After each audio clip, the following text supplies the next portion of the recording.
সাতক্ষীরা শ্যামনগরের উপকূলীয় অঞ্চল বুড়িগোয়ালিনী, মুন্সিগঞ্জ, গাবুরা, পদ্মপুকুর ও আটুলিয়া ইউনিয়নে ছোট বড় মিলিয়ে ৫৫টি কাঁকড়া খামার গড়ে উঠেছে।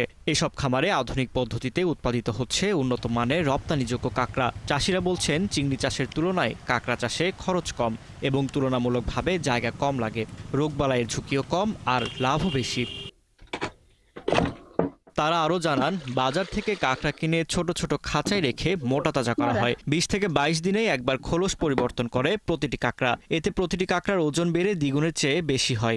বাইরের সাপ্লারদের কাছ থেকে শক্ত কাঁকড়া কিনে ওই বক্সে ছাড়ি। বক্সে ছাড়ার পরে ওই কাঁকড়াটা আমরা প্রতি 4 ঘন্টা অন্তর অন্তর চেক করি, যাতে ওই কাঁকড়াটা কখন খোলস দিচ্ছে। হার্ড সেলটা চেঞ্জ করে সফট সেল হয়।